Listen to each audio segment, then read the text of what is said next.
Assalamualaikum warahmatullahi wabarakatuh. Halo teman-teman semuanya, selamat datang di podcast Kata Loka. Tentunya bersama dengan host kita ya, yaitu saya sendiri Nausa di sini.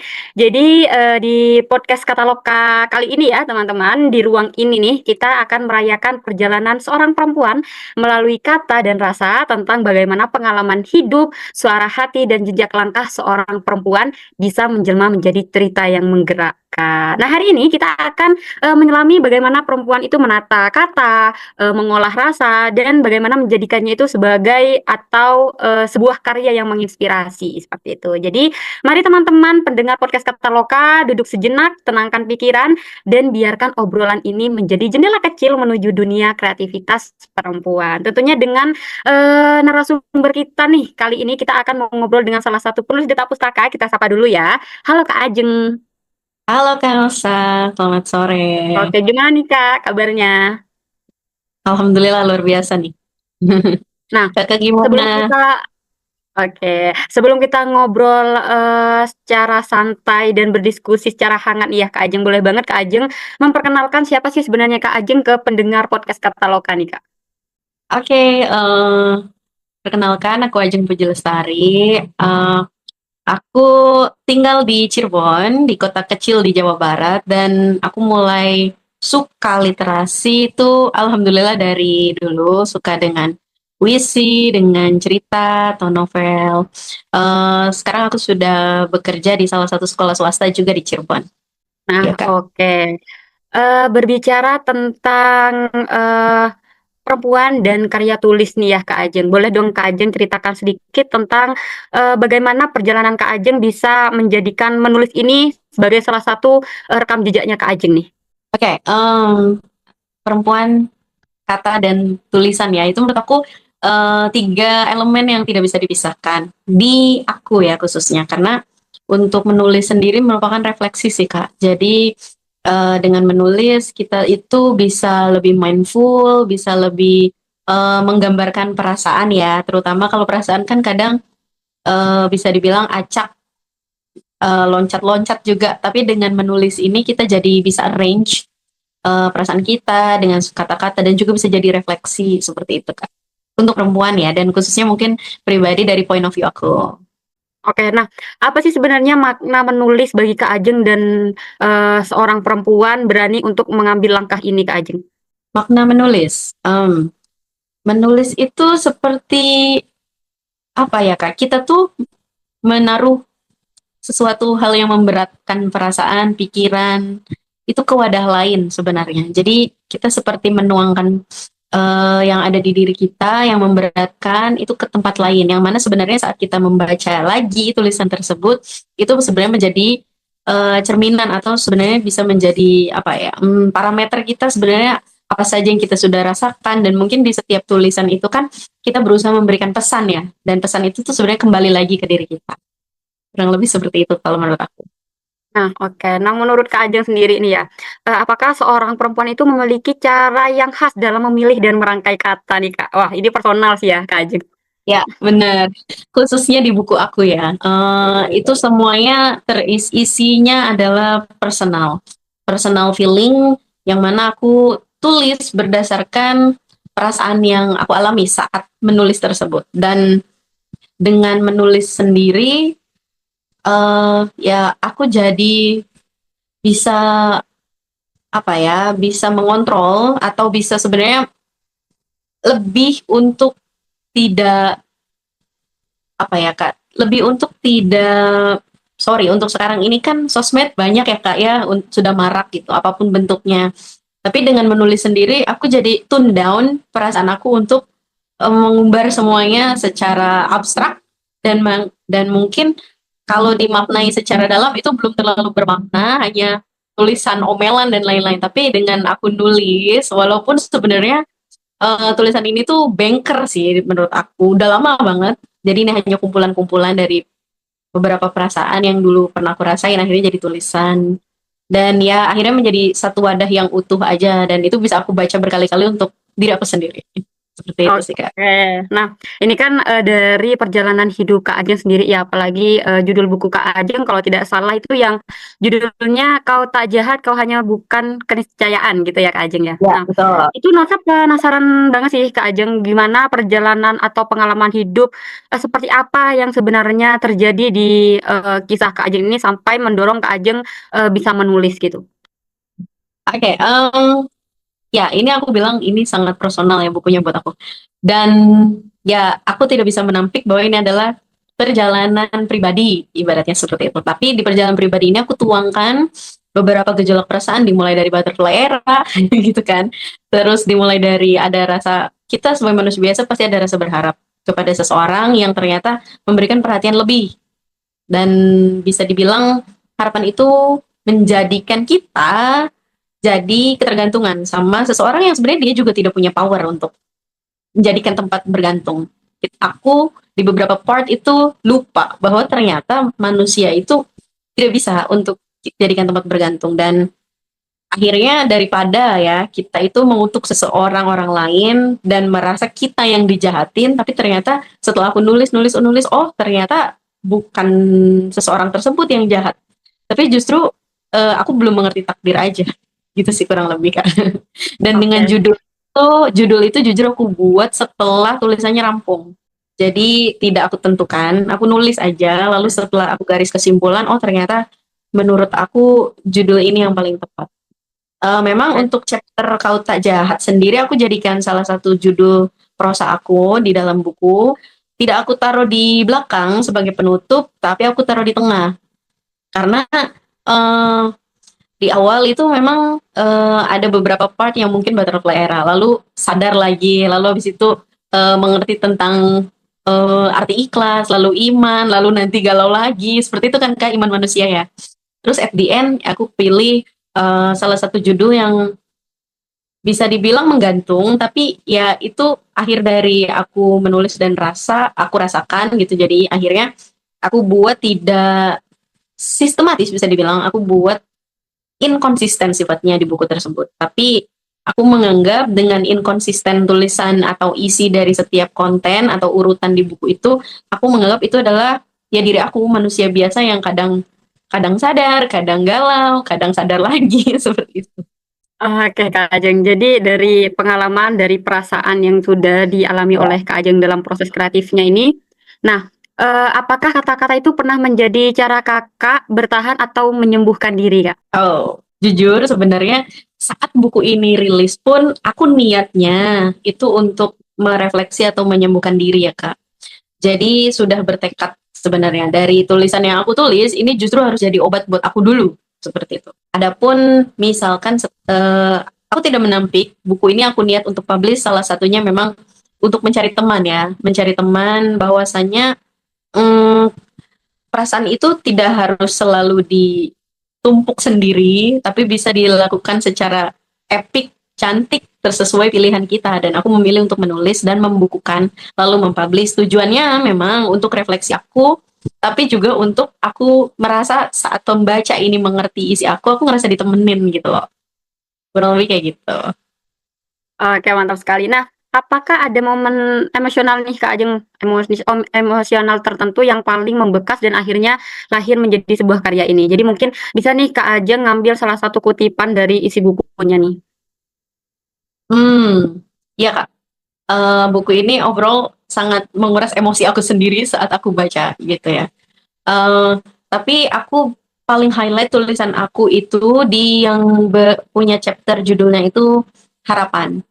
Jadi semakin sering Tuhan ya atau pencipta mengambil beberapa yang kita ternyata tidak sengaja menggantungkan harapan, tapi saat itu juga Tuhan itu kayak menjauhkan dia, ngambil dia dari aku, ngambil harapan-harapan yang nggak sengaja nih kita tuh sebagai manusia biasa kadang berharap itu tiba-tiba dijauhkan dari harapan tersebut dan aku ngerasa itu cara Tuhan untuk mengingatkan aku bahwa tidak boleh berharap kepada selain Dia. Itu salah satu tulisan yang aku ingat tanpa aku baca gitu. Sangat mendalam sekali ya Kak Ajeng ya. Nah, eee, berbicara tentang rasa emosional yang dialami Kak Ajeng atau yang dirasakan oleh Kak Ajeng dalam proses kreativitas, berkaryanya nih. Kak Ajeng, apakah mempunyai ritual khusus nih menulis untuk membantu atau menjaga kedekatan dengan proses menulisnya Kak Ajeng nih Kak? Oke, aku biasanya menulis di saat aku benar-benar terbersit sebuah kata atau prosa-prosa yang tiba-tiba terlintas aja di kepala aku. Jadi, gak tahu, kepala aku tuh kadang menyiratkan sebuah kata, aku akan langsung tulis di notes dimanapun. Kalau deket sama kertas, aku akan tulis di kertas.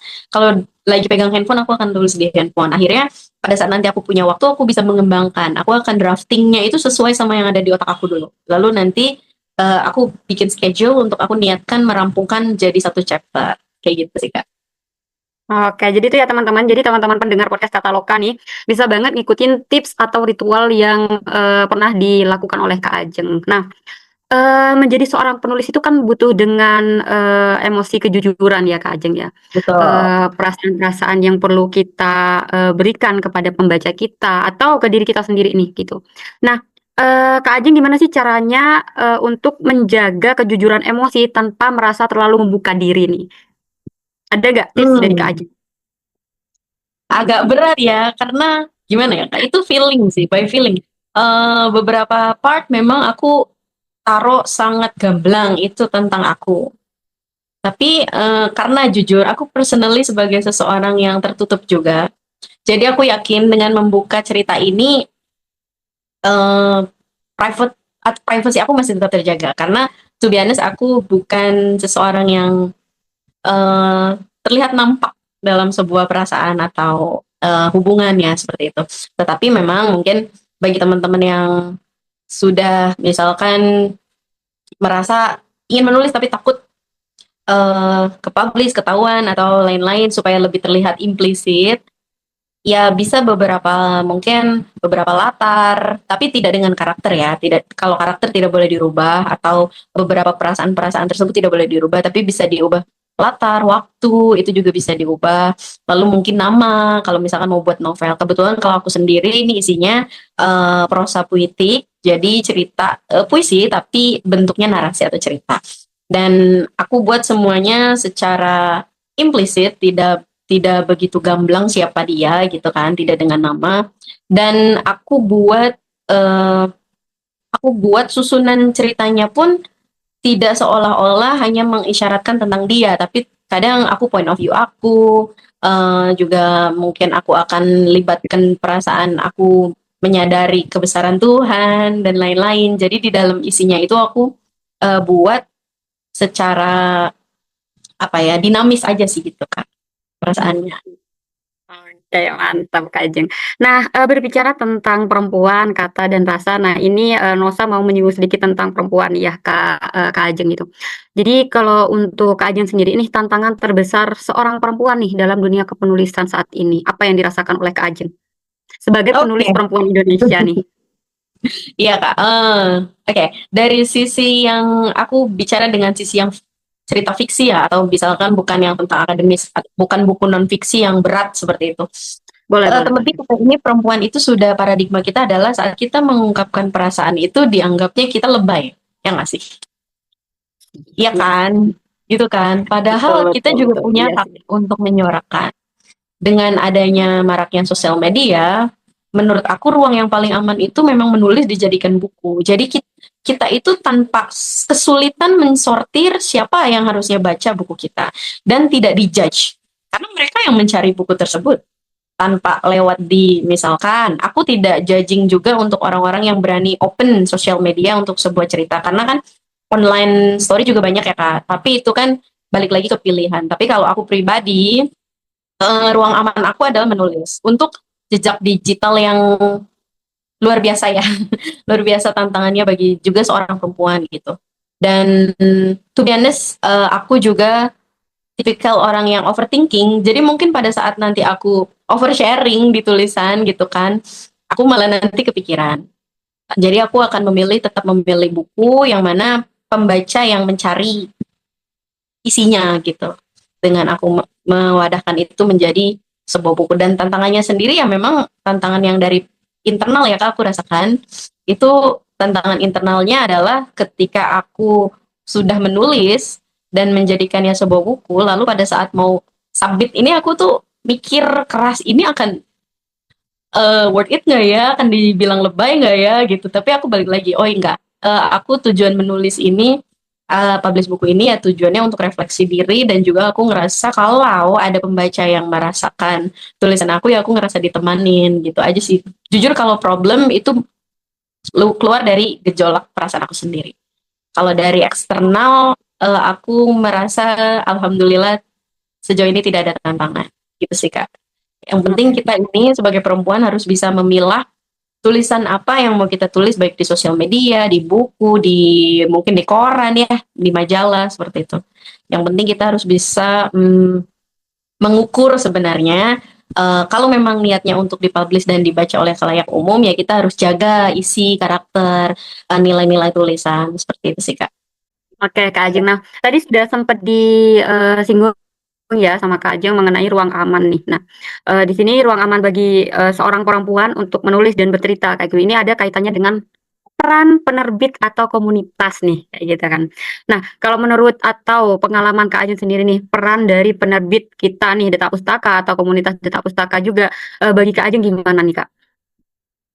Wah, Kak, luar biasa. Detak Pustaka ini sangat-sangat menemani aku yang awam tentang buku ya. Yang jujur aku juga sebenarnya nggak pede-pede banget dari awal. Dan jujur aku tuh sebenarnya udah ngincar Detak Pustaka dari 2024, 2023 akhir kayaknya. Mulai ngeliat, oh ya ada lomba seperti itu dan lain-lain. Tapi aku nggak Mantap. berani kalau lomba. Dan aku memberanikan diri, justru udah kayaknya aku paling aman buku sih gitu. Dan ya akhirnya dengan keberanian aku memilih Detak Pustaka untuk mengiringi proses aku. Alhamdulillah, ya aku bisa katakan, Detak Pustaka ini benar-benar apa ya, partner, teman, terus open banget buat aku. Kayak feel like tulisan aku tuh menemukan, ibaratnya menemukan ibunya gitu untuk diiringi. Kayak gitu Kak. Oke, nah sebelum kita lanjut ngobrol lagi nih Kak Ajeng, di sini Nuasa mau memberikan informasi ke teman-teman pendengar podcast kita nih kali ini. Jadi untuk teman-teman jangan sampai lewatkan episode kali ini, jadi tonton dari awal sampai akhir karena di sela-sela obrolan Nuasa dengan Kak Ajeng, Nuasa akan menyelipkan informasi untuk teman-teman. Nah, seperti berikut ini, selamat menonton teman-teman. Kalau misal buku kamu dibajak, gimana? Udah capek-capek nulis, malah dipakai tanpa izin. Rugi banget kan? Mau ngurus haki tapi ribet dan makan waktu. Dengan paket terbit all-in-one, kami bantu buku kamu terbit lengkap dengan haki. Kami siap bantu urus ISBN, layout, editing, desain cover, sampai promosi dan penjualan marketplace. Sebagai penulis, kamu dapat free 15 eksemplar dan royalti 15%. Jangan sampai kelewatan promonya ya. Hubungi kami sekarang. Oke teman-teman, kita kembali lagi nih ngobrol santai di episode kali ini. Tentunya masih bersama dengan saya ya, Nosa, dan narasumber kita pada episode kali ini Kak Ajeng. Kita lanjut ngobrol nih Kak Ajeng nih ya. Nah, Ya, tadi Kak Ajeng udah memberikan testimoni nih ya, Kak Ajeng bisa dibilang seperti itu tentang bagaimana ruang aman dan bagaimana ikut andilnya peran penerbit dan komunitas di Detak Pustaka ini. Nah, selanjutnya Nosa juga kepo nih Kak Ajeng. Sebenarnya apa sih yang membuat Kak Ajeng itu benar-benar berani untuk show up atau benar-benar berani untuk memilih semuanya dilimpahkan dalam menulis selain apa yang sudah dijelaskan oleh Kak Ajeng tadi? Ini sebenarnya titipan ini sih Kak Ajeng, titipan dari pembaca Detak Pustaka nih. Tadi ya, sempat di sosial media, oke. jadi ingin nanya Kak Ajeng nih. Karena seorang perempuan itu banyak takutnya katanya Kak Ajeng. Betul, iya, seorang perempuan memang banyak takutnya. Tapi menurut aku ya Kak, aku juga gitu. Makanya kenapa aku bisa dibilang aku telat untuk berani membukukan tulisan aku. Karena memang beberapa dari isi dari buku aku itu sebenarnya draft lama. Tapi karena ya aku nggak berani aja. Satu karena takut dibilang lebay atau gimana gitu kan. Itu ada, pikiran itu ada. Nah, tapi yang membuat aku yakin bahwa ada satu penulis favorit aku, bukunya itu aku suka, bukunya dari penulis tersebut. Eh, Beliau bilang bahwa katanya sebuah karya yang tidak selesai itu bukan sebuah karya. Jadi belum bisa dibilang karya kalau belum selesai. Itu salah satu motivasi aku. Dan katanya minimal satu orang itu harus memiliki satu buku. Dan aku tertarik dengan kenapa dia memilih kata harus, bukan dianjurkan. Bukunya buku apa saja menurut dia. Tetapi buku tersebut itu yang harus bisa merefleksi diri saat kita membaca. Dan aku akhirnya memberanikan diri untuk itu. Faktor eksternal aku ya untuk berani publish itu salah satunya 2 kata itu sih Kak. Kalau karya belum selesai itu bukan dibilang karya, dan kalau bisa satu insan itu memiliki satu buku atau satu karya, dan aku memilih untuk ini, untuk buku ini, seperti itu. Kurang lebih seperti itu. Oke. Oke, mantap sekali Kak Ajeng. Nah, semoga teman pembaca kita atau pendengar podcast Kataloka yang menanyakan pertanyaan ini bisa mendengarkan episode kali ini ya Kak Ajeng ya. Ya. Oke. Kalau boleh dirangkum nih Kak Ajeng, tema kita pada episode kali ini nih ya kan tentang perempuan, kata dan rasa. Boleh 1 atau 2 kalimat nih Kak Ajeng. Kalau 3 kata ini dirangkum nih. Oke, Kak, jujur aku mau bilang makasih dulu ya sebelum penutupan gitu ke Detak Pustaka, dan juga waktunya untuk aku bisa bertumbuh bareng di sini dan sama Detak Pustaka. Dan untuk beberapa kata yang mungkin aku bisa sampaikan di kesempatan kali ini, khususnya mungkin untuk buku aku atau untuk semua karya-karya yang ada di Detak Pustaka atau yang kita baca seperti itu. Di saat kita membaca tulisan seseorang dan tulisan itu bermakna, mungkin dari segi apapun di hidup kita, disitulah kata-kata itu mengerjakan tugasnya. Ya gitu sih Kak. Oke, mantap sekali Kak Ajeng. Nah, ini mungkin teman-teman pendengar kita juga Kak Ajeng pengen banget nih baca bukunya Kak Ajeng. Itu dapatnya di mana sih Kak Ajeng kalau ingin baca buku Kak Ajeng nih? Oke, untuk baca buku aku, alhamdulillah Detak Pustaka sudah bantu aku juga publish di Gramedia Digital, juga sudah bisa diakses e-booknya dari Detak Pustaka website, dan juga kalau misalkan mau check out dari e-commerce kesayangan kalian juga ada. Terus langsung WhatsApp ke Detak Pustaka juga bisa. Untuk nanti gimana linknya Kak? Aku bagikan atau nanti dari Kakak? Oke, jadi teman-teman ya yang pengen banget baca karya Kak Ajeng yang judulnya Kau Tak Jahat, Kau Hanya Bukan Keniscayaanku. Nah, itu teman-teman bener banget kata Kak Ajeng tadi. Jadi teman-teman yang pengen bacanya itu suka secara fisik, teman-teman bisa mesen di website di marketplace kami di website Detak Pustaka, terus di Shopee, di Tokopedia, di TikTok Shop juga ada ya teman-teman. Terus teman-teman yang suka simple nih, gak mau ribet-ribet bawa buku fisik, teman-teman bisa baca e-booknya di Gramedia Digital dan Google Playbook. Jadi nanti Nosa kasih di link deskripsi ya teman-teman. Jadi bisa langsung check out di situ. Nah, Kak Ajeng sebelum Nosa tutup nih, boleh banget ini juga bisa dikatakan closing statement dari Kak Ajeng. Apa nih harapan dari Kak Ajeng terhadap masa depan penulis perempuan di Indonesia nih Kak Ajeng? Oke, satu hal yang harus kita punya itu saat kita mendengar satu motivasi dari seseorang, dan itu di detik pertama kita merasa seret, itu jangan diabaikan. Didengarkan, diresapi, lalu sebisa mungkin kita lakukan motivasi tersebut. Saat motivasi tersebut terasa di diri kita, itu udah panggilan, tolong jangan diabaikan dan lakukan. Selagi itu baik untuk diri kita, dan juga kita harapkan baik juga untuk lingkungan kita ya, untuk sekitar kita, dan juga untuk masa depan kita sudah pikirkan matang-matang. Dan itu aku emphasize sekali lagi, di saat ada orang yang memotivasi atau sesuatu yang memotivasi diri kita, saat itu terasa ke diri kita, tolong jangan diabaikan, lakukan. Seperti itu Kak. Oke, Nosa sebagai host podcast Kataloka benar-benar mengucapkan terima kasih kepada Kak Ajeng ya di episode kali ini udah mau berbagi nih sama Nosa dan tim juga teman-teman pendengar podcast Kataloka. Jadi ditunggu karya berikutnya nih ya Kak Ajeng ya. Jadi teman-teman sebelum iya betul. Jadi teman-teman sebelum membaca karya terbaru nanti dari Kak Ajeng, teman-teman bisa baca buku perdana dari Kak Ajeng. Nah, linknya nanti Nosa taruh di link deskripsi ya teman-teman. Oke, terima kasih telah menemani obrolan kita pada hari ini. Semoga setiap kata yang terdengar dan setiap kata yang tersampaikan membuka ruang baru dalam diri kita ya teman-teman. Ruang untuk memahami, merasakan dan mengekspresikan. Jadi teman-teman tetaplah menulis, tetaplah bercerita, dan biarkan suaramu menemukan jalannya. Sampai jumpa di episode berikutnya bersama dengan podcast Kataloka tentunya dari penerbit Detak Pustaka, tempat setiap cerita perempuan menemukan rumahnya. Saya Ayunosa, sampai jumpa. Wassalamualaikum warahmatullahi wabarakatuh. Kamu baru saja mendengarkan podcast Kataloka dari penerbit Detak Pustaka.